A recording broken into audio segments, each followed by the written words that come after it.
Yesterday, Jeremy Clarkson shut the farmer's dog. No warning, no notice, no explanation. Just closed doors on one of the most talked about pubs in rural England, right when people expected it to be packed on a fully booked Saturday. And the internet reacted exactly how you'd expect. It assumed the worst. That the pub was failing. That the celebrity experiment had collapsed. That the whole thing had finally run out of road. But that's not what happened, not even close. Clarkson didn't close the pub because the business was dead. He closed it for one day, to throw his staff a party. He said his team were a wonderful group of people, and they deserved it. And that one detail changes everything. Because a pub that can shut down for a day, reward its team, and still keep the bigger machine running, is not the simple loss-making business people thought it was. So here's the real question. How does a pub that supposedly loses money, while staying fully booked, actually make sense? The answer is hidden in the structure behind it. And once you see that structure, the whole thing looks very different. Start with the number Clarkson gave the world. The farmer's dog reportedly made a pre-tax loss of more than £8,000 in its first quarter. That figure went everywhere. Every journalist repeated it. Every pub publication repeated it. Everyone treated it like the full story. To be fair, it sounds awful if you stop there. A new pub, a famous owner, a loss, end of discussion. Except it was never the end of the discussion.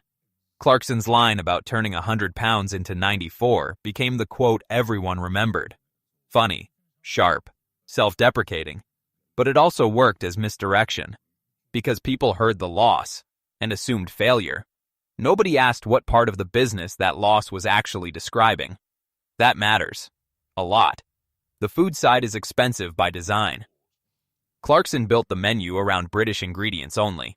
No Coca-Cola, no imported ketchup, no coffee grown outside the UK, no avocado, no easy global shortcuts. Sounds simple on paper. It isn't in real life. British-only sourcing pushes costs up fast. You're not buying the cheapest ingredients in the cheapest market. You're building a menu around a value system, and that value system comes with a price tag. It shows up in logistics, in waste, in supplier choice, in staff pressure. The food brings people in, but the ingredients and wages eat hard into the margins. So yes, the restaurant side can lose money. Clarkson wasn't lying. He was just describing one part of a much bigger operation. And this is where almost every headline got it wrong. Because while everyone stared at the food bill, they ignored the drinks. In its first year, the farmer's dog reportedly sold more than 500,000 pints of Hawkstone lager. At £6.50 a pint, that's serious revenue from one single location. That number changes everything. Because this pub isn't just a pub, it's a sales engine sitting inside a much wider commercial ecosystem. When Hawkstone is sold at Tesco, Clarkson earns a small wholesale margin, but at the farmer's dog, he controls the whole chain. Wholesaler, distributor, retailer, all at once. Far more of the margin stays in his pocket. So when people say, the food loses money, the real answer is, yes. And that might not even be the point. The food is the entry point. It gets people through the door. The beer, the branding, the atmosphere, the whole setup does the heavy lifting after that. Because the farmer's dog isn't really just a pub. It's a destination, built around multiple income streams. A normal pub earns from drinks and meals, maybe a few extras. The model stays basically linear. Clarkson's model is layered. People aren't just coming for a meal. They're coming for the British produce, the atmosphere, the story, the feeling that they're part of something different. Everyone knows what it feels like to pay for more than the product in front of them. You're buying the experience around it, the feeling that this place actually means something. That is exactly what Clarkson built.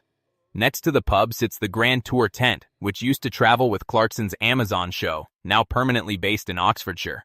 Not a gimmick. Revenue space. It creates capacity, footfall, and one more reason to stay longer and spend more. That's the part most businesses never manage. They get the first sale and let the customer walk away. Clarkson keeps building reasons for the customer not to leave yet. Beside the tent, 3 more businesses run at the same time. The farmer's puppy serves customers who can't get a table in the main restaurant.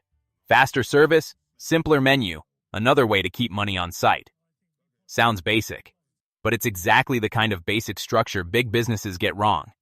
Instead of letting demand walk away, Clarkson gives it another landing spot. Can't eat in the main restaurant? You still buy food. Still stay. Still spend. Then there's Hops and Chops, the butcher shop.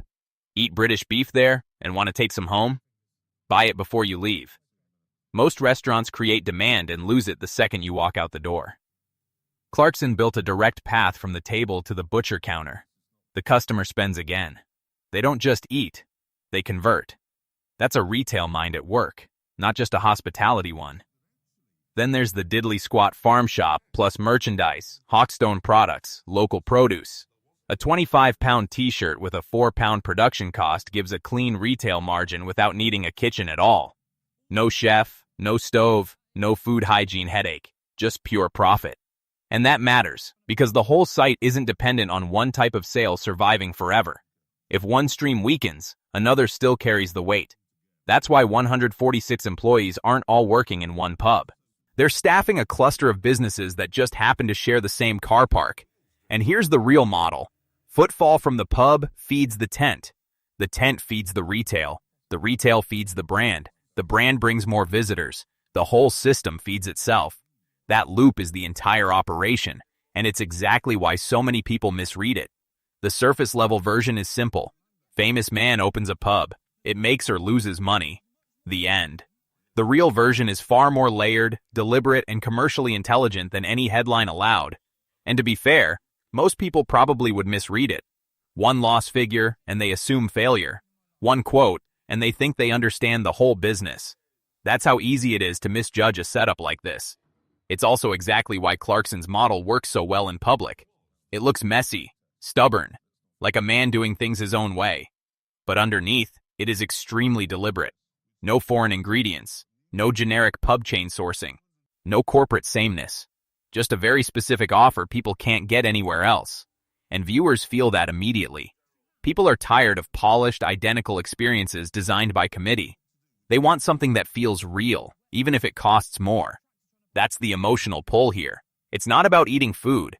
It's about believing the food means something. The place means something.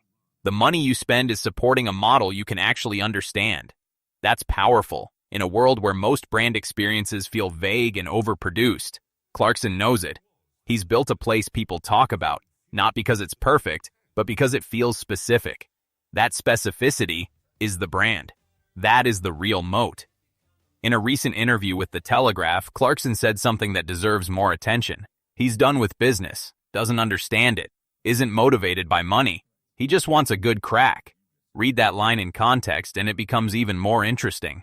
A man who says he doesn't understand business has built a 146-person operation in rural Oxfordshire, turned one site into several income streams, and pulled in around 250,000 visitors a year to a place that sat abandoned for over a decade. That's either the best false modesty in British television history, or it's exactly what he means. Because he doesn't build like a consultant. He doesn't follow a textbook or present a deck in a boardroom. He builds by instinct, by stubbornness, by doing the opposite of what most people would do, and making that the whole point. And somehow, it works. Not just that he succeeded in a way that should never have been tidy, and somehow is. The business is noisy, a little chaotic, theatrical, but the structure underneath is not random at all. It's engineered around traffic, conversion, and brand extension. That's why the closure yesterday actually mattered. It looked like a crisis, until you understood what really happened. Clarkson didn't shut the doors because the model failed. He shut them to celebrate the people making the model work.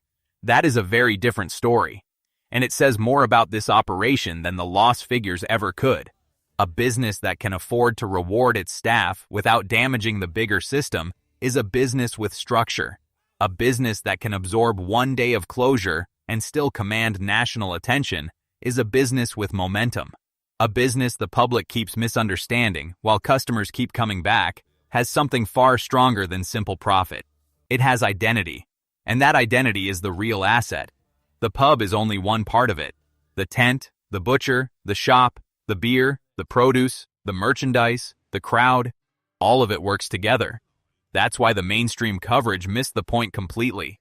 They saw a closure. What they should have seen was a company that could afford a party. If you were only watching the first quarter loss, you'd miss the wider system. If you were only watching the fully booked dining room, you'd miss the retail. If you were only watching the pub, you'd miss the engine running around it. That's the mistake almost everyone made, treating the farmer's dog like a single business. It isn't.